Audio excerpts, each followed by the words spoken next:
The Ensemble podcast is intended for professional financial advisors. This content is created in partnership with our sponsor, Zurich Australia Limited, ABN 92 000 010 195 AFSL 232 510, and is limited to publicly available information. Before acting on any general advice, you should consider whether appropriate and obtain financial advice from a qualified financial advisor. Ensemble does not hold an AFS license and does not provide any financial advice or services or endorse any general advice. If a PDS or IM exists, you should obtain a copy and review it thoroughly before making a decision.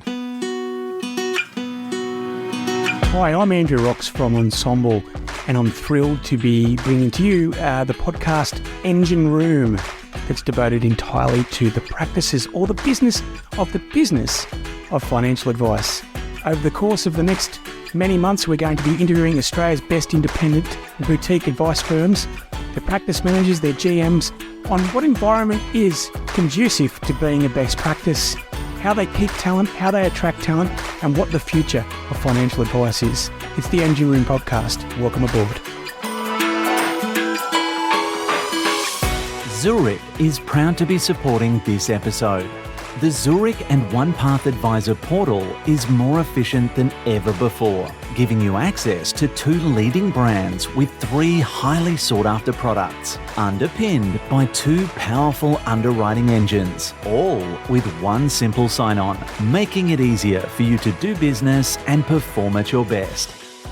Hi, my name's Andrew Rocks, and welcome to the Engine Room podcast, a podcast where we lift the lid on practices to find out how they work, why people join them, why people stay, and what makes them successful. I'm really happy today to have Corey on from First Wealth, and I'm going to start with a dad joke as we sort of predicted at the beginning. So for an organisation called Ensemble, you can be the verse and I'll be the chorus. How does that work? No? Terrible start, isn't it? No, that works, mate. I know you've got 3 boys and I've got 2 boys with a 3rd child coming, and I'm all over the dad jokes. So, I think that's the right place to start. So thank you.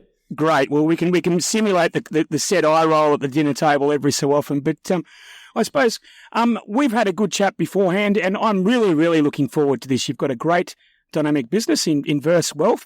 And I suppose I'd like to kick off with just a little bit about yourself, how you've come to be in the position you're in, and what made you sort of start this business, and more importantly, I suppose the real purpose of it. Yeah, sure. So I'll take you back to the start, Roxy. So got into advice in 2011 and started at CBA, which was, I guess in hindsight, the tail end of a well-documented bad period for them.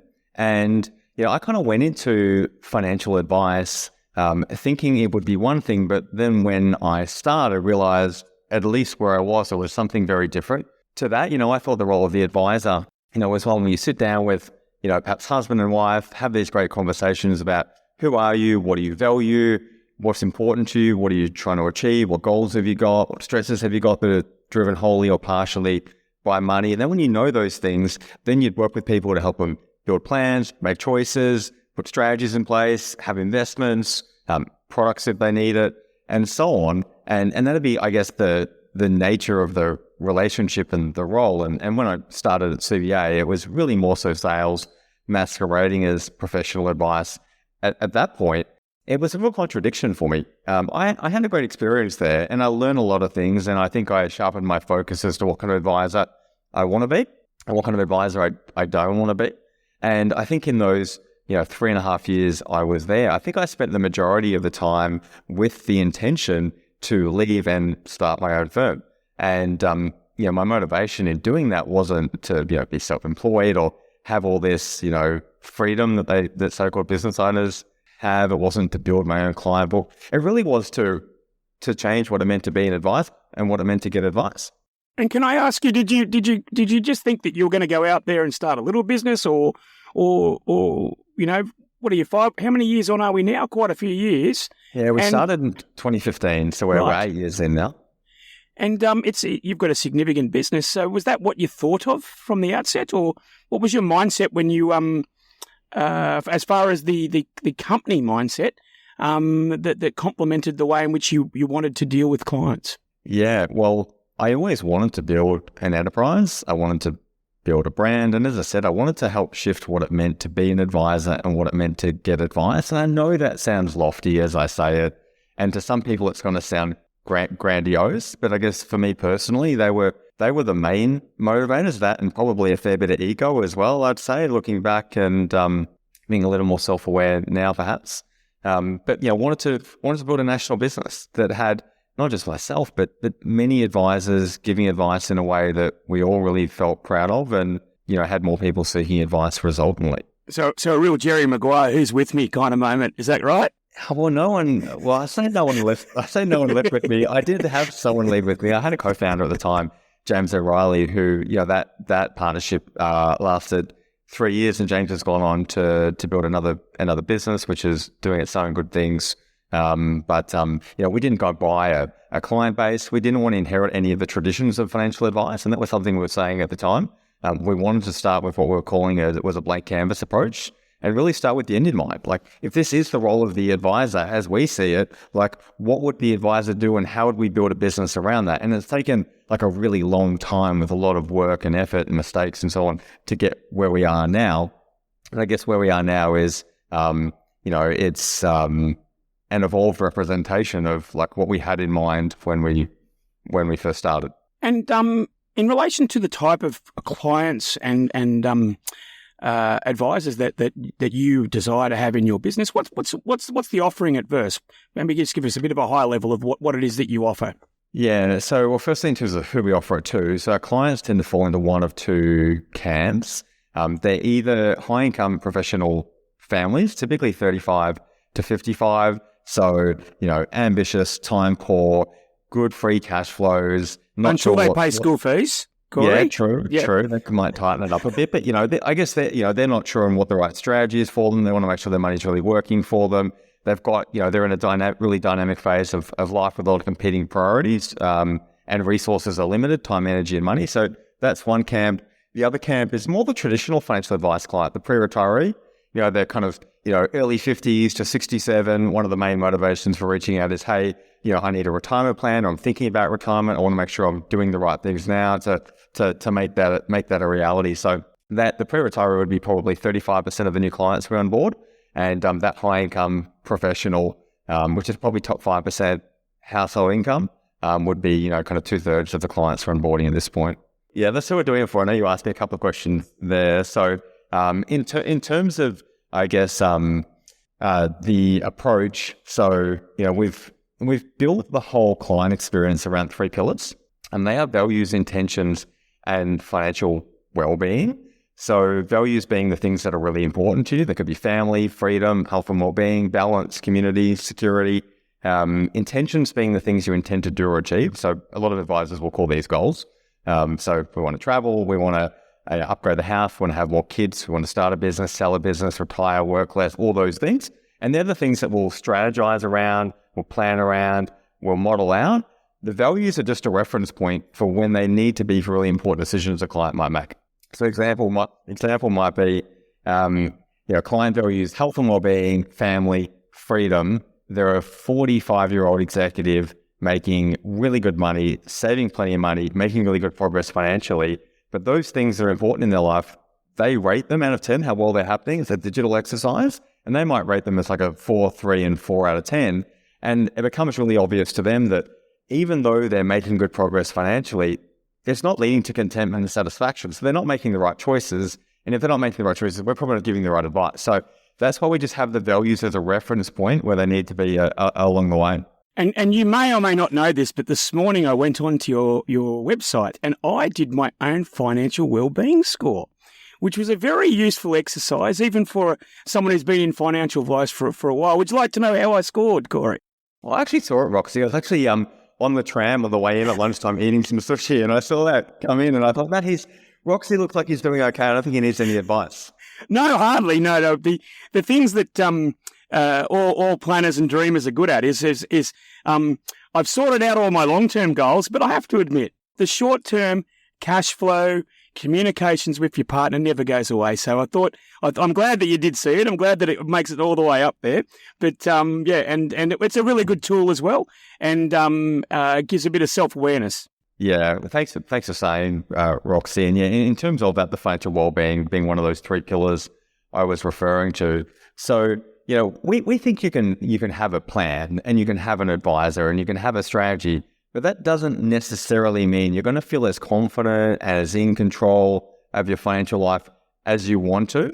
So we track and measure how everyone feels about their financial life. And if that's a couple, that's individually within that couple, because they're going to feel different about different things. So they complete a quiz, typically on their smartphone, takes on average just under 4 minutes. It's 27 questions, 6 areas of their financial life, gives them a score out of 100, and it gives the advisor this really nuanced insight into how someone feels about different aspects of their money. So you can start to dive into what those aspects are, where they're coming from, and then you're well placed as the advisor to actually not just be a strategist, but a great coach. And you can have the right conversations with the client and lead them to a greater sense of control and empowerment. And ultimately, I think more than anything, that's what clients really want. They just want to feel good. They don't want to feel stressed. They want to feel in control and confident. Well, thanks a lot. And look, I think the whole premise of this particular series is the building of the business of the business. And from what you've said just then, that you actually started this business with an enterprise, building an enterprise in mind. It's actually quite unusual.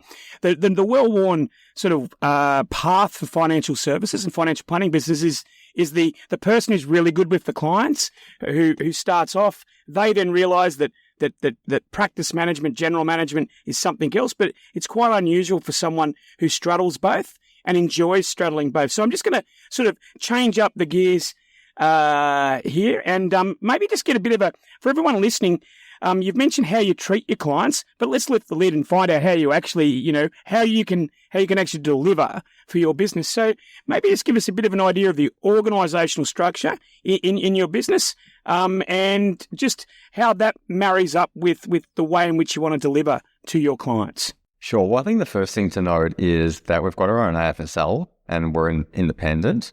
Both those things being important to us, the AFSL for the autonomy and the independence, I guess, just being an in-part representation of how we think advice is best done when those conflicts are removed. In terms of the organisational... Sorry, before you go on, Corey, just in relation to the AFSL, I love asking this. Do you have an external person who helps manage that business, or do you run it yourself? Yeah, so we've got our head of operations / head of compliance within the team, Daniel, who's brilliant, by the way. Shout out, Daniel. Externally we've got Gail from RMGC based in Perth as our compliance consultant, who I know also works with some great businesses. And if anyone's looking for a great compliance consultant and you're thinking about getting your own AFSL, I'd absolutely recommend talking to Gail. Awesome. Thank you very much. I always like to ask those questions because it's if your AFSL is not structured properly and your governance not structured properly, it's very difficult to be able to deliver. How all said. So in terms of the organisational structure, Roxy, and the team's evolved a lot in recent times. We were a team of 5 about 2.5 years ago. We're a team of 18 at present. We've got myself that's evolving into the chief executive role. We've got Daniel Donovan, who's our wonderful head of operation. And at this point, we've got 6 advisors on the team. 4 of those have started in the last 9 months. We've got another one hopefully coming on board next month as well. We've got 3 associates in the team supporting those 6 advisors. We are a little bit associate heavy at the moment. We think we can probably run on a ratio of 3 advisors to 1 associate based on the current roles and responsibilities.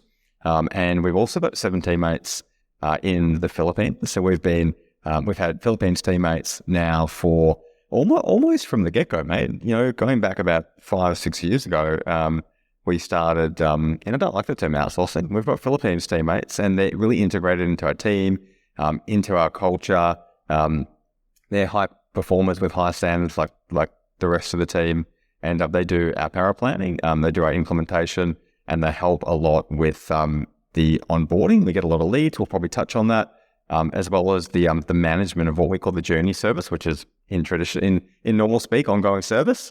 And that's the makeup of the team at this point. And do you mentioned that you've got six ARs, but quite a few have come on recently. and you've just threatened on an open carriage that you're about to make the AAs do more work because you're going to mix that ratio up. Do any of your current associates, is that a sort of a path that they move into, advice through a PY? Is that something that you envisage? Yeah, definitely. So the most recent associate we hired, Tiana Rhodes, who started last month, has just finished her PY just before she came on board. She's got the intention to be an advisor not too far down the track. We've got the same intention for her.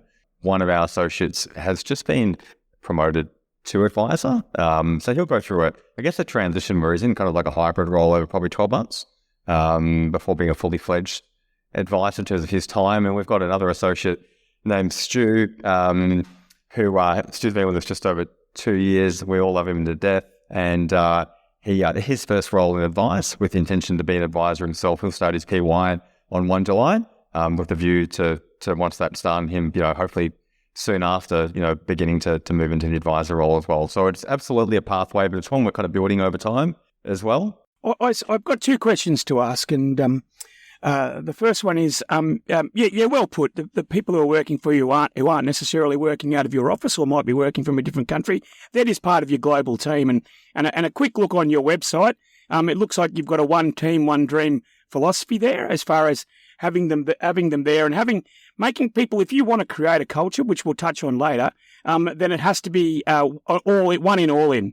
It can't be a 2-tiered one. So congratulations on that. And then my burning question is, with all of the internal promotion, with bringing on new advisors, where the hell are you getting your clients from? Yeah, so we've got, at this point, I think a really effective digital marketing strategy. So like I mentioned to you when we were chatting recently, we're getting... this is only going to be between you and I, mate. Don't worry about it. Just tell me how you do it. No one else is going to figure it out.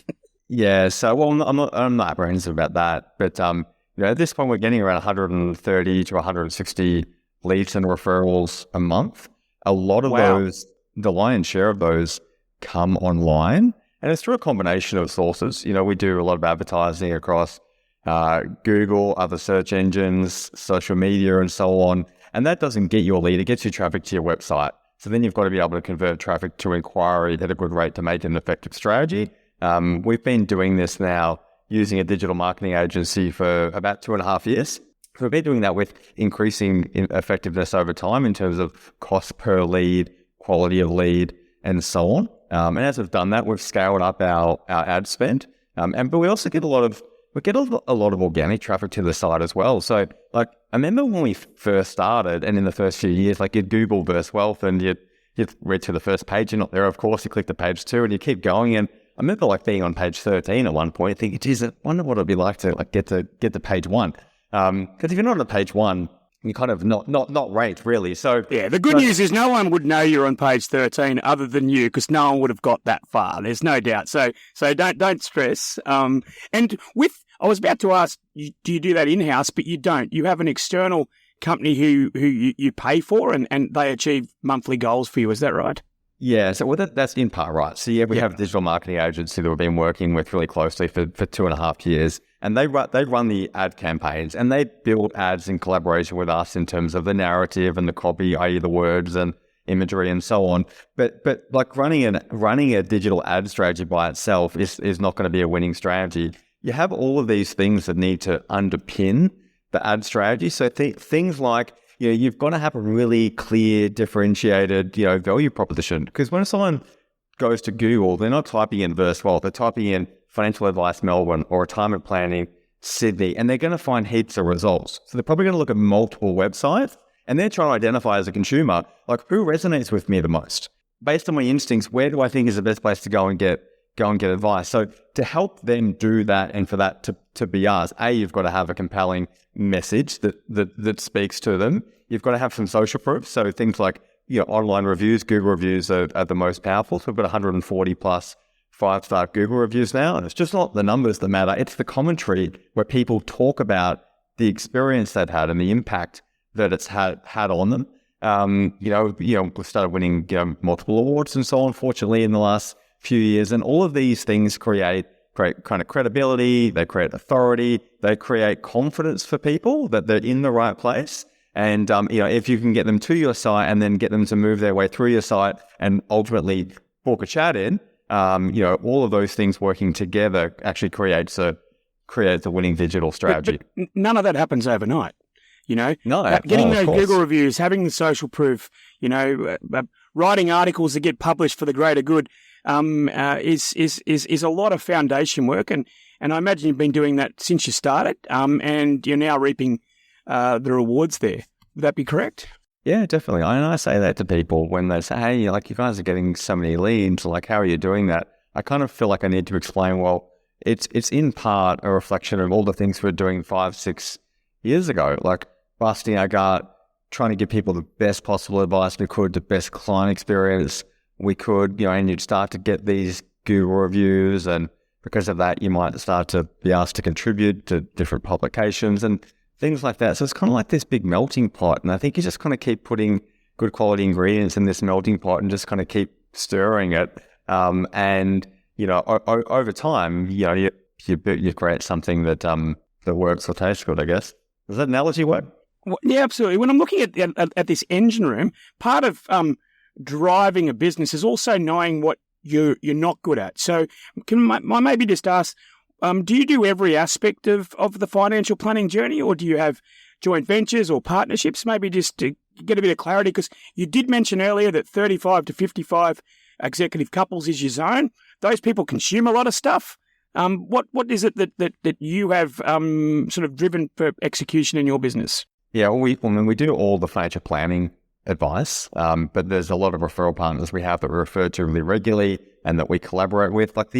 For an accumulator client coming on board in the first 12 months, on average, there's about 3 referrals to other professionals. So they're across accounting, they're across property, they're across estate planning, they're across personal insurance, which I know is something that a lot of advisors or firms do in-house. From our perspective, we don't think that personal insurance is financial planning. People need insurance just like they need a will as part of being financially organized and responsible, but we don't view it as a responsibility of the advisor. The advisor's job is to help the client set goals, set intentions, put strategies in place, make those choices, and so on. So we've got some great partners around insurance that we refer to. The one service we've recently bought in-house is mortgage broking. It's so closely correlated to the plans and the strategies of a lot of our clients. So as of September, we brought Tim into the team, and that's been, I think, an improvement to the client experience by streamlining it and just creating more collaboration between the advisors and, in this case, our mortgage broker. And do you find that from the clients really expect that? Because they don't know what they don't know. Quite often you would be the first planning experience for a 35-year-old potentially. Do you feel that sometimes they just expect that you would look at their debt? I think to a degree. I mean, I think that, like you said, they don't know what they don't know. And they're coming to us saying, hey, here's the resources I've got, and here's what's important to us and what we want to achieve. Let's work backwards from there. That's how we think about it anyway. And I'm pretty sure that's how most consumers think about it. So then our role is to go, okay, well, in helping you achieve that, here's what we can do, but here's what you need done by others. So we're going to link you up with those others, and we'll collaborate with them to make sure we execute on the plan. Oh, well, shout out to Tim, mate. It's going to be a fun time joining a dynamic team that's growing so quickly.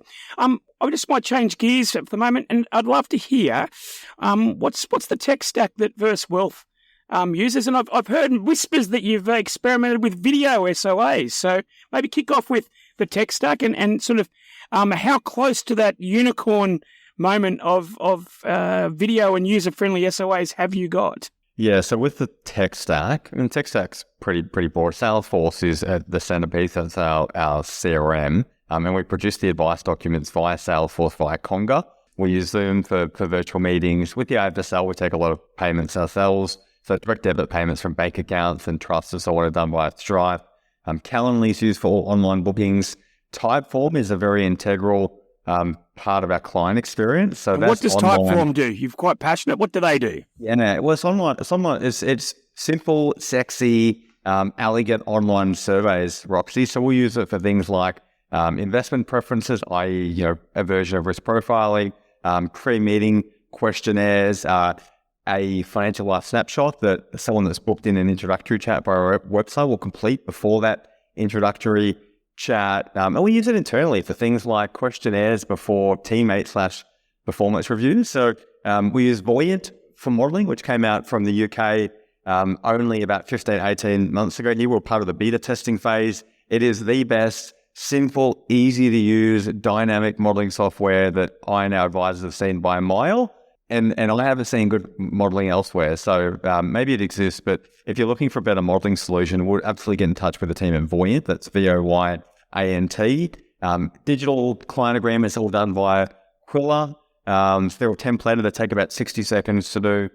And then you've got the ancillary stuff, things like MailChimp for email marketing, Xero, Trello for Kanban boards. And, and we use ScoreUp for the financial wellbeing quiz to track and measure how people are feeling about their finances. So there's a bit there, but I guess they're the main things that we use. You sound very passionate, and a shout out to Voyant. It sounds like the only sort of individual with a better model strategy is Leonardo DiCaprio as we speak. So I'm not sure it's the same vibe, but that's debatable and subjective. I'm sure not all of our listeners will think that he's doing well with his modelling strategy, but yeah. I thought I'd change gears there. And what about video SOAs? This is I see a fair bit of this on LinkedIn. People are talking about it.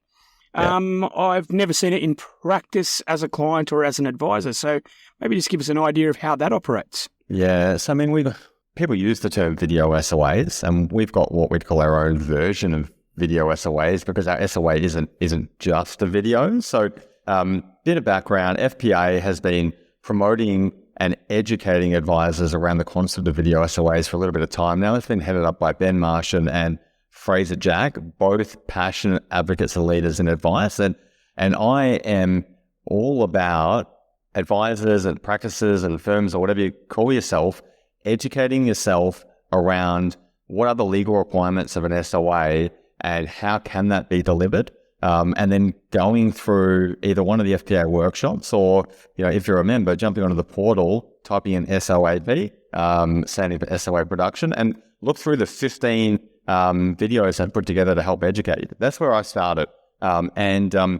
This was November last year. We launched our own version of video SOA. So without making this too long-winded, Roxy, in short, instead of our SOA being what it had been in the past, which is this long 80-page jargon-laden document, detraction from the client experience, full of duplication, unnecessary content, and so on, that you don't feel proud to give to a client, we've replaced that with our SOA is now a digital folder. So think like a Dropbox folder or a Google Drive folder, and that folder is called Statement of Advice, Andrew Rocks, right? And within that digital folder is a number of different documents that work together to satisfy the criteria of an SOA. So in terms of the things in that digital folder, we have the video recording of the meeting, and we have a document called a summary of advice, which is like this super condensed version of what you would think a normal SOA looks like. So it's a PDF, but instead of 15,000 words, which is what we had, it's 3,000 words. There's no jargon. There's plenty of pictures. It just gives the client the valuable stuff, nothing more. And that goes into that folder along with PDSs and slides from the meeting. And is this where your operations team really do a bit of the heavy lifting? Is that prepared in conjunction with the advisor and the associate and your team abroad? Yeah. So there's a few people that have involvement in putting that together. So our power planning team puts the summary of advice document together. The associates give them all of the inputs they need to put that document together. The associates will also put the modeling together and record a video of the modeling to show the client how on track they are for their intentions, what their financial future is looking like at this point in time. And they'll record a video that goes for about 10 minutes, and they will send that video along with the summary of advice to the client a few days out from the meeting with the advisor to say, hey, you're meeting with Stevie Jade or Ellie or Hannah or Lucy or whoever on Friday. Have a read of your summary of advice. Watch this video to walk you through the modeling. So what that means is when the client gets to the meeting, they're pretty well versed, pun intended. You said you'll do the chorus. I'll do the verse. There you go. That's one all. One all. Yeah, one all. And it means the meetings can be a lot shorter as well. So but the last one to touch on there is, I think when people hear the term video SOA, a lot of advisors immediately think, oh my God, that sounds crazy. That sounds risky. What about this? What about that? What about this? What about that? so much of really what happens already in the client-advisor conversation is what's meant to go in a video SOA. Here's your goals. Here's my recommendations. Here's the basis of my recommendations. Here's the concessional contribution you should make and how much. And the benefit is it's going to save you this much tax, move you towards your retirement goal. Disadvantages are preservation age and not having access for a period of time, 15% contribution tax. Just by explaining that verbally, you've covered off like 6 of the 8 SOA requirements. And if that conversation's just recorded, you're 70, 80% the way there. So you don't need to go and duplicate all of what you already tell the client in your meeting in a long-winded 80-page document. So, and thank you for that. And your passion, it's really, really evident, Corey, when it comes to that. And quite often you want to build something that you'd like to receive as a client, and it feels that way with that. Now, I'm going to talk about the people and the culture in your business. And before today, you sent me through your culture deck, Verse Culture Deck. It is an awesome document. It goes through lots and lots of different things. I've actually got open a page here, one of my favourites, which I'm sure you're going to regale us on the structure. But a couple of things here that you mentioned is team first and team last. There's a few things here. Leave your ego at home. Be open-minded to your teammates' ideas and perspectives. That's a real change from the command and control kind of top-down approach. And I love this one. If you need to shovel shit, get a shovel, right? So with that particular highly professional and not lowbrow at all kind of entrance, how is it that, well, why do people join you? Why do people stay? Why do people grow with First Wealth? Yeah, well, there's a lot to unpack there. Firstly, just in terms of the team first, team last value, one of our 5 values here at Verse, the things you were just kind of reciting there are the guiding principles and behaviors. And every value has guiding principles and behaviors. And the idea behind that is, I think in a lot of organizations, values are just kind of things that they're words that hang on a wall. They're ultimately largely meaningless. And I think that's in part because they're not committable. Like if your value is like innovation, like how does someone like do innovation every day? Like how do they keep that front and center and how they kind of show up and how they make choices during the day? So the guiding principles and behaviors are designed to make the values committable, but also aspirational as well, because you don't live them perfectly. They are us at our best. And those guiding principles and behaviors, as a team, we come up with it. So they're not all my words. If you need to shovel shit, get a shovel. That was Daniel Donovan, a head of operations, came up with that guiding principle. And that really was born out of the fact that, we've just been through COVID. We had some hard times. And sometimes you've just got to do the things you don't want to do for the team. Dig your heels in, grit a little bit, grind a little bit. And, that was the language that he put forward and we agreed upon was a representation of kind of what that meant. Nothing's below you. So you're going to jump in there? Sorry, no, I was just going to say, look, I suppose to wind it back, when you started this business, always dreaming that, or always anticipating that it was going to be an enterprise that had people, what does culture mean to you, and how do you integrate it? Because as you pointed out, slogans on a wall are just terrible.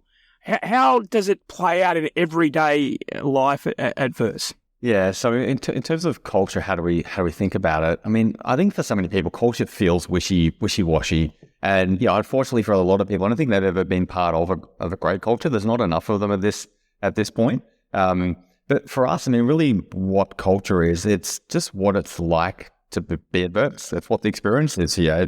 It's how teammates describe the culture to their family and friends. Like that's our culture. And the culture is defined in large part, but not completely, by the 5 Verse values, and it's underpinned by our purpose, which is help people live the life they want. And if that doesn't resonate with you, not aligned to it, then you're not going to fit in the culture. So the values reflect who we are and who we want to be. And like I said, the job's not to live them perfectly, it's to live them as best as you can. Well, the floor is yours. What are your 5 values? Yeah, so the 5 values are total transparency, team first, team last, client obsessed, make it simple, and never settle. Okay, so the client one's been evident since we've started this podcast. What was the one immediately after the make it simple? Is that right? Make it simple and never settle. Never. So from an operational perspective, making it simple has to start in making it simple for your own team members. How does the company and yourself in your role, what things do you do that makes your advisors and associate lives simple or more or easier on a daily basis? Yeah, a few things there. One is having a commitment to always refining and improving our processes and systems. So I think as you grow, you can't grow without chaos, without having really good systems and processes, and they've constantly got to evolve because the business will evolve. And when we think about processes and systems, we always think about simplicity. So we're always, as best as we can, and we don't do this perfectly, mind you, but always trying to look through the lens of, can we make this simpler? Can we make it shorter, easier? Can we make it more follow your notes? And when we think about pairing the systems with technology, because quite often they go hand in hand. When we think about the tech stack as an example, we are always thinking about or making choices around what's going to be in the tech stack. Is what is going to give the simplest, easiest user experience for the clients and for the team. Not what is the software that can do a million things. What is the software that does the 2, 3, 4 things that we're going to do all the time and does them so well that a 5-year-old could follow their nose through it. So yeah, I think it's the combination of that kind of thinking that helps us kind of keep things simpler. And how do you I suppose get some perspective on how you're going? I mean, I ran a business in financial services for many years, and you mentioned that you're constantly open for innovation and whatnot. Who do you take advice from? And do you have forums for your team members to maybe bring up suggestions, or do you have external people come in and assist the way you look at it from a new lens? Yeah, combination of those things, Roxy. So in terms of team, we run a process called OKRs. Are you familiar with that? Go for it. Tell us what. OKR, so it stands for Objectives and Key Results. It's basically a really simple goal-setting framework that any organization can adopt. It was made famous by Google because they've used it pretty much from day one, and now it's used by companies everywhere: LinkedIn, Airbnb, Netflix, etc. And the idea is basically you set goals as an organization, and then you say, okay, well, if that's the goal, we need to know whether we're achieving it or whether we're on track to achieving it. So it's got to be measurable.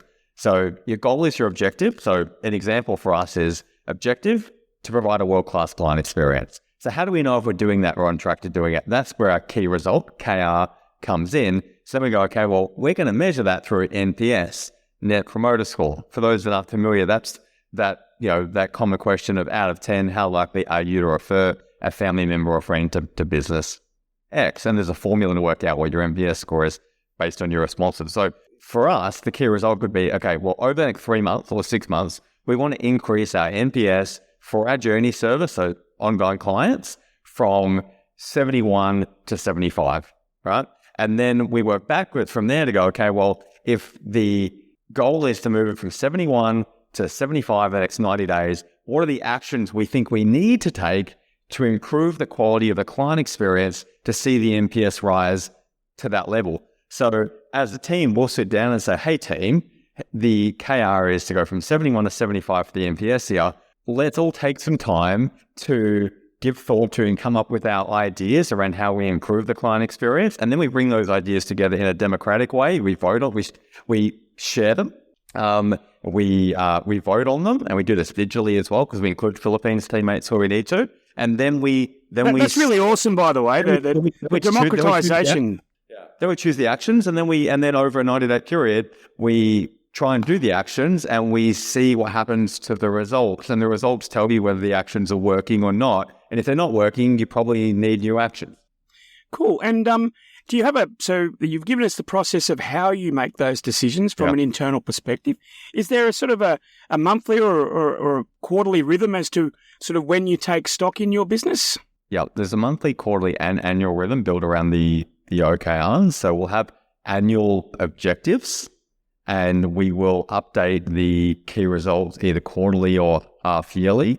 And we have monthly OKR days where we take time out of the business to share the OKR progress, what's happening, what isn't happening, what's working, what isn't working, get input and feedback from team. And then we will set about the actions for the next month or for the rest of the quarter. So that loops on itself every month, every quarter, and every year.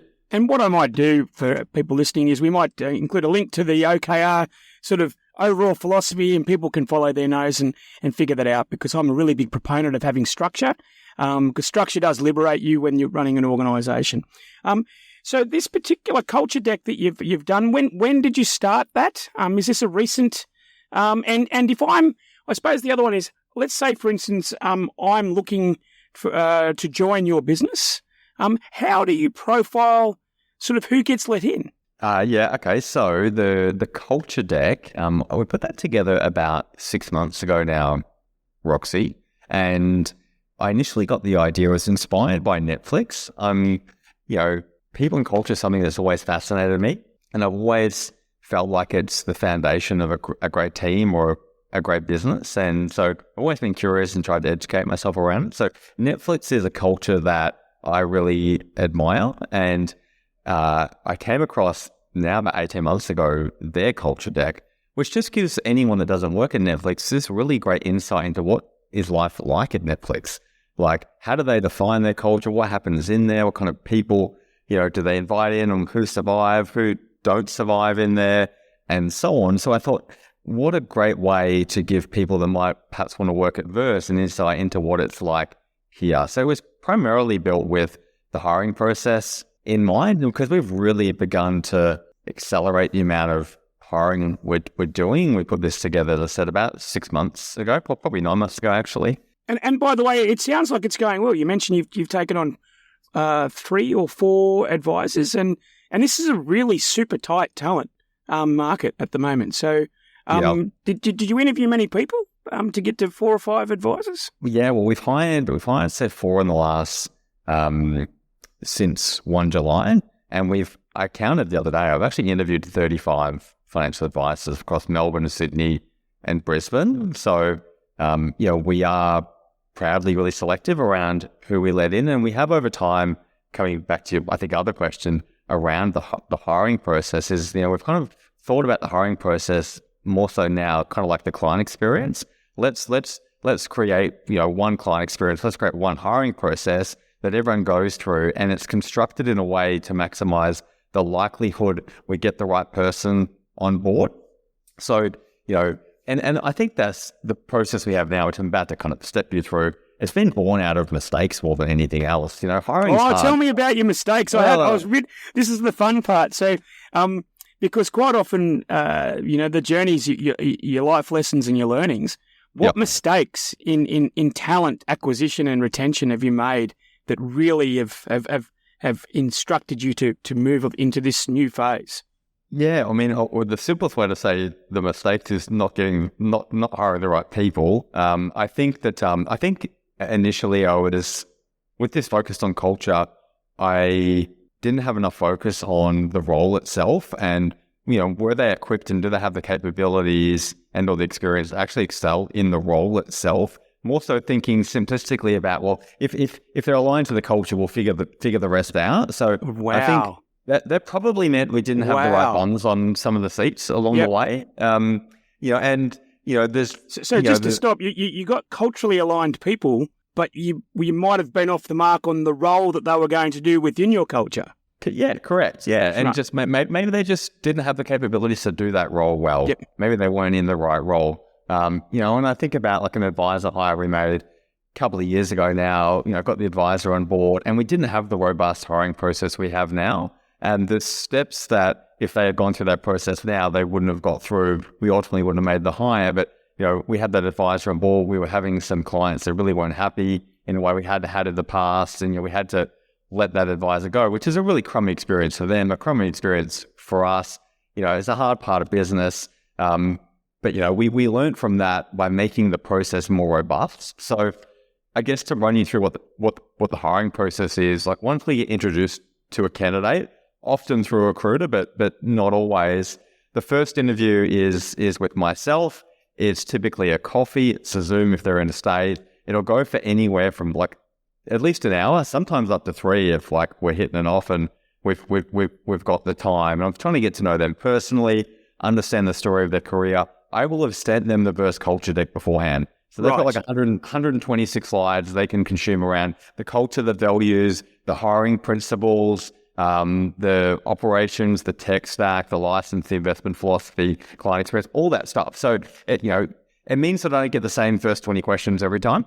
And if they haven't read your culture decks, normally a pretty good indication of how you're not doing a long meeting with those candidates. I'm not sure that's happened. I mean, I've had a few times where people have read the culture deck and said, "Hey, thanks for that. I've had a read through. I don't think it's the right fit for me." I'm like, great, that's saved them the time. Yeah, save them the time, save me the time. So do the first interview, and if that goes really well, then what we will do is we'll have a cultural interview, which is a really important part of our business. We've done it from day one. So the cultural interview, I'm never a part of.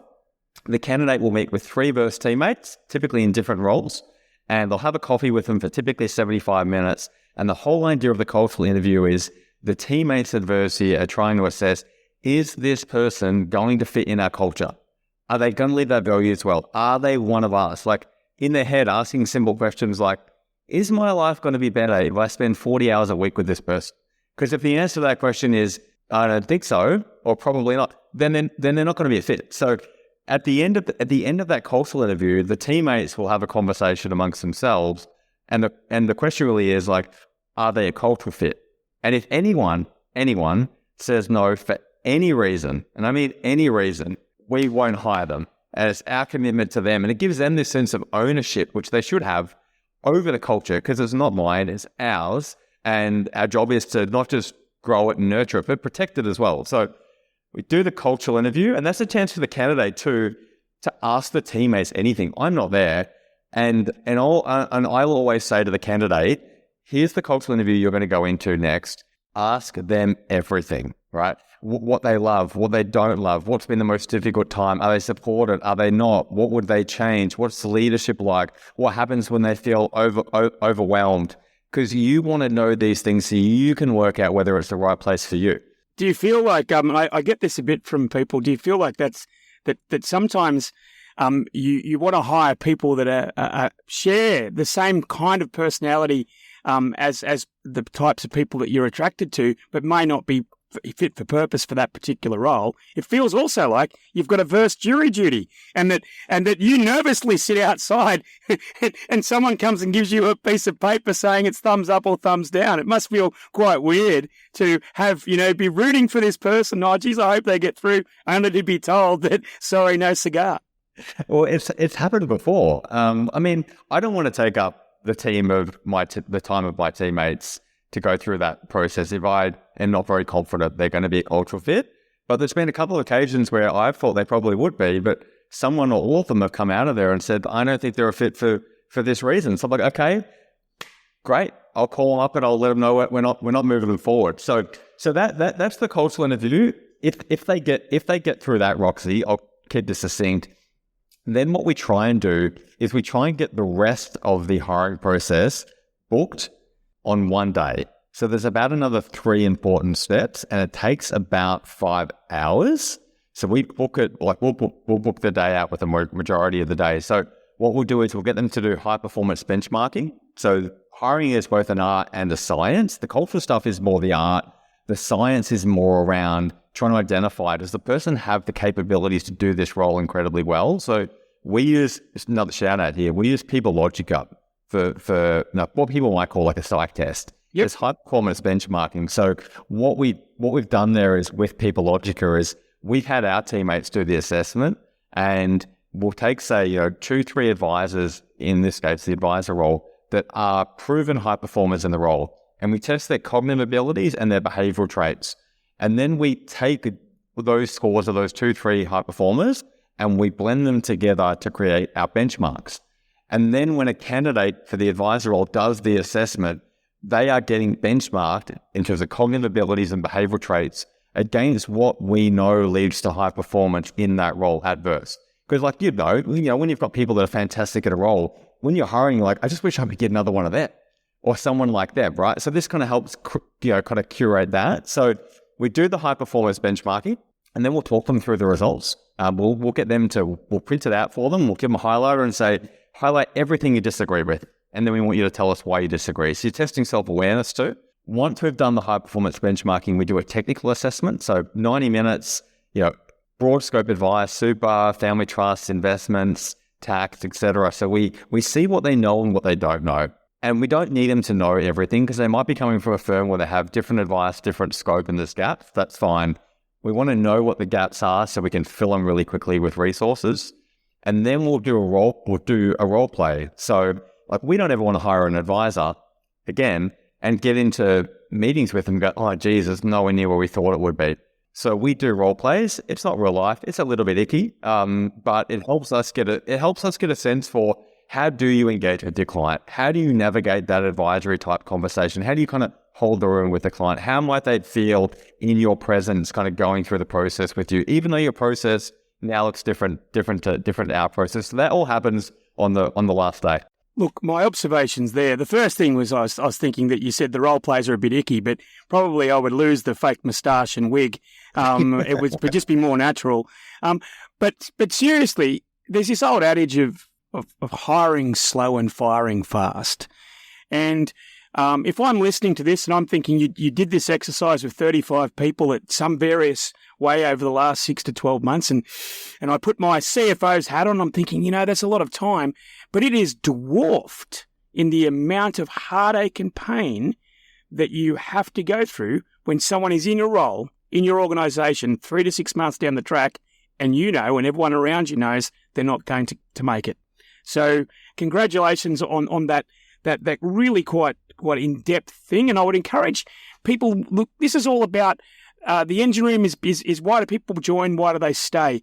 And I think from what you've said, Corey, is they make the decision to stay at the same time they make the decision to join because you haven't left any rock unturned, really. You're not going to find out surprises, and that's probably going to assist you with my next series of questions is once they're on board, how do you manage top performance? I get a lot of feedback that getting people to be top performers is half the battle, but when they become top performers, how do you manage them? Does your business have obviously you probably do have KPIs. Do you have short-term benefits? Do you have long-term benefits?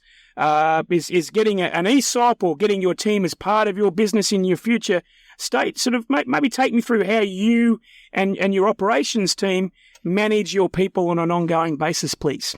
Yeah, sure. I mean, like you would understand that there's a lot to that. Like if you're trying to cultivate a high performance environment, it's not just one thing. It's like saying, how do you have a great relationship with your spouse? It's not one thing. It's lots of things, and it's a delicate kind of ecosystem as well. I'm not sure I did a 5-hour technical sort of sit down with my now wife. Shout out, I love you dearly.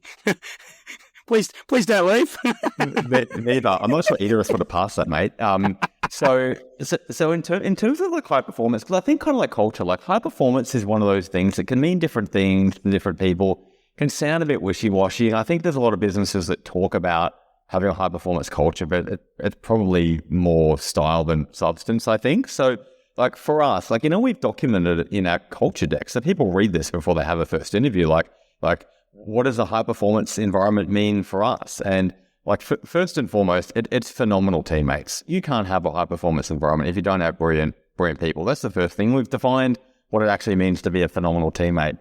It's about having great relationships and a real sense of connectedness within the team. So like we use the term teammates. We don't talk about staff, colleagues, bosses, and so on. Like literally we don't use the words, and the language to us really matters. And, we say to each other, like, we're not a group of people that work at the same company. We're a real team, and there's a real difference. It's a nuanced difference, but it's a really important difference. So in helping people invest in those relationships and feeling connected together, it's high on autonomy and competence. So when you've got high performers that are aligned and there's a sense of purpose that you're kind of share. I know there's a lot of cliches here, but when you got those things, you can give people lots of autonomy. You give them lots of trust. You give them lots of freedom. They can put ideas forward. Like it's what we would call transparent yet psychologically safe. They can say, I don't agree with this, or I want to challenge this, or I'm feeling this way, or I'm feeling overwhelmed, or Corey, I don't think you handle that meeting with the team very, very well then, and I'm not going to get my back up. I'm curious. Great. Tell me more about it. What do you think I got wrong there? Later on, I'm going to ask you whether your management style has changed, but the actual when I read your culture deck, it isn't just wishy-washy. You get into significant depth. Nothing is by chance. You've mapped out your processes, your workflows. So in many respects, you've set your team members up. You've created an environment where they where they have the tools to succeed. And the next step is, the motivation. So you've got the old tools to succeed, which, whether you call it a carrot or a stick. But how does Verse then celebrate success? Yeah. So, good question. We have different rituals in the business. Firstly, every fortnight we have that gratitude session. We used to do it every week. We've done it every Friday for about 6 years, and we've recently moved it to fortnightly because as the team gets bigger, it takes longer to get through everyone's gratitude. So we do them fortnightly, and basically, in short, mate, what happens is you share one thing you're grateful for. It could be a teammate, it could be something at work, it could be your spouse, it could be the weather, it could be a new app on your iPhone, whatever. It's just gratitude, and you share that with the team. And what happens there is, quite often, there is a lot of gratitude being given to teammates for things that they have done, often aligned to the values, but things that have been achieved. So it's kind of this, fortnightly rhythm where we get to celebrate and acknowledge a lot of things.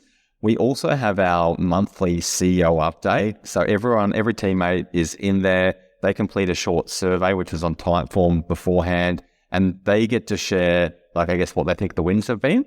Anyone they want to acknowledge in terms of living the Verse values and why. And then, I'm not reading everyone's answers out. Like, we're going around the virtual room on Zoom, and people are sharing. Here's this win. Here, I want to acknowledge, Stu or Lucy or Daniel for living this particular value. So those kind of wins get celebrated, I guess, organically. But then there's also stuff like, I'm just thinking about this. Like in the office here, we work hard, but we have a lot of fun. Because I was going to say we love each other. To a very large degree, we do. I've got teammates I absolutely love, and I love being a teammate. I'm proud of being a teammate. We had Josh, who's been our associate for 12 months, just transitioning to the advisor role, had his first, what we'd call workshop a fortnight ago. We could see that the client agreement got signed digitally during the course of the meeting. And when we noticed Josh was walking down the hallway to come back into the office, we call him Ooh-ah. For those that are Aussie cricket fans, they would know Glenn McGrath. Yep. And the old Glenn McGrath, Glenn McGrath. We sing Josh McGrath when Josh does something great. So Josh walks into the office, I'm sure feeling great. Like this is a milestone moment in his career. And we all just jumped out of our chairs and started chanting like we were a high school frat house.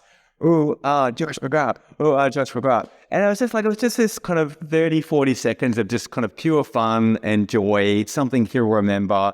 And it's finding little things and little ways to celebrate, all the wins along the way. Because there's so many good things that are happening amongst all the challenges. And you've got, from what you've just said there, you've got some people that are working in the office, some people that are working remotely or in a hybrid. Is that typically the expectation in your business? Yeah. So, we've done a lot of remote working in recent years. So we've got 7 Philippines teammates. We're all at home through COVID, particularly because we're primarily a Melbourne team. And, since we've come back from COVID, we've run a balance of working from home and working from the office. So currently that balance looks like 3 days in the office and 2 days at home. And we're just trying to strike the balance between giving people maximum autonomy so they can integrate their work into their life and not the other way around, but also recognizing that as we're bringing people into the team, getting them up to competence quickly and integrating them into the culture, that happens when you're in person. Okay. And these relationships they're built in person. So there's macro team and cultural things that we're trying to nurture, and there's individual autonomy and lives we're trying to nurture as well. So that balance of 3 and 2, I think, is something that's working for us at the moment, at least. Look, thanks very much. And look, you mentioned before the session that you're looking at implementing an employee share scheme. What's your motivation? And there's probably your team are listening to this. So if this is news to them, I'm in trouble. But what was your motivation, and how are you looking to structure that? Yeah, so it'll be news to a couple of them, but most of them know that we've had the intention to launch an employee share scheme for some time. We won't call it employee share scheme because we don't use the word employee, and we call the Verse Share Plan. But we've got 3 motivations in doing that. Number one is, and the most important is, we want to reward teammates. I'm not building this business by myself, and we've got wonderful people that are working hard, that are committed, and if we are organized well and we execute on our plans well and we maintain our sense of kind of purpose, we'll probably achieve a lot of really good things over time and build a really good business. And you would know, being entrepreneurial, like one of the consequences of doing that is you build enterprise value.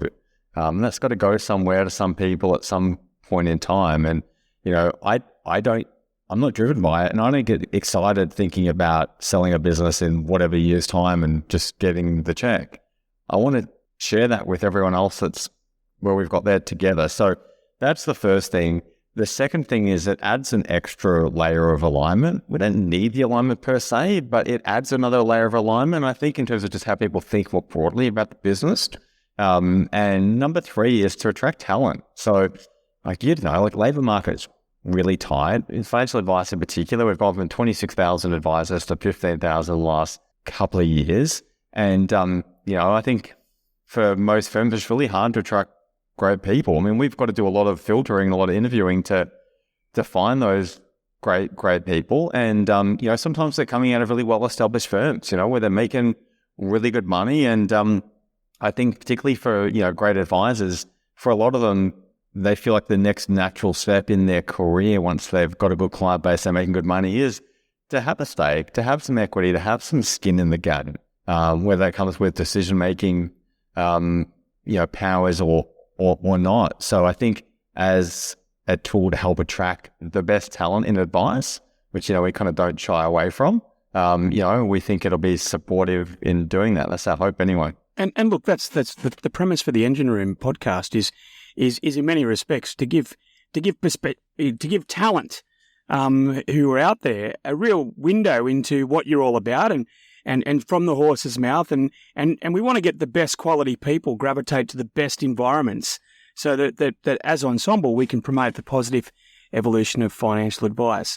And when I suppose a couple of final questions there as far as the vision for the future, and I want to ask it in a few ways. So you've got a business where you've got an operations or a general manager or a practice manager. You've got people in accountability streams, and financial planning has really come from a cottage industry. So ironically, it was a cottage industry that also had the biggest banks in the world involved in it. But where do you think the enterprise of most financial planning businesses is heading? The enterprise, I think that scale is becoming increasingly important. I know that sounds a bit like a cliche as well, but I think as the cost... Is that because of cost of delivery pressures? I think more than anything else, Roxy, it is. The cost to deliver are high. It means the margins have a lot of downward pressure on them. And that means that to be able to do advice profitably, because in the long run for it to be sustainable, it's got to be profitable. You've got to have some economies of scale. And I think, the idea of kind of the small cottages or the one-man or two-man bands, it's getting harder and harder and harder.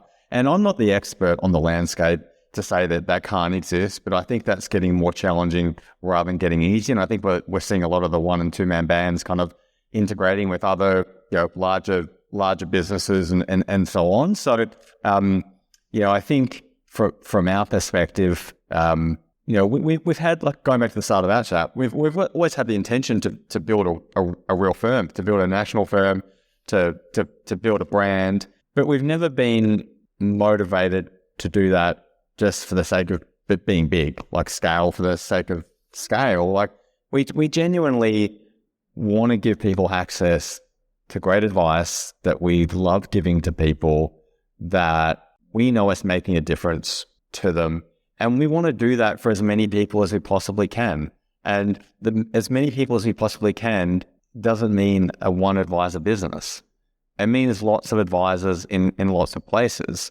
So, so much of, I guess, the decisions we've made along the way, and we've intentionally probably gone slower than we would have liked to, but it's been in part to try and just create some really good foundations, not just around the culture, but the client experience, the operations, and the technology, so things are consistent and repeatable from a client experience point of view. And I think now we're kind of getting to a point where things are really accelerating, and we can add advisors in Brisbane and Sydney and Perth or wherever, give them all the tools and the client experience, put the systems and the people around them, and it can work, and it can work quite quickly. So the intention is to continue to grow the business out, not at the expense of great advice. And where we get to in the end, I'm not sure, but it's not going to.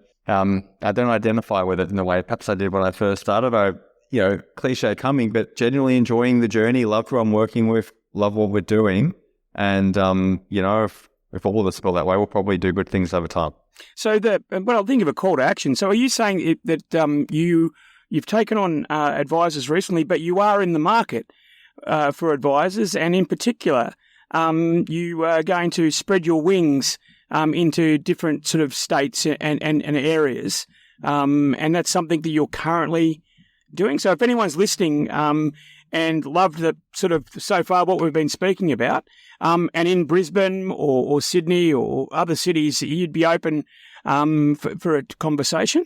Yeah, definitely. I mean, we're interviewing advisors every week, and they're either at this point Melbourne, Sydney, or Brisbane. We hired Ellie Fordham, who is a wonderful advisor. Hired her in April last year. She's in Brisbane.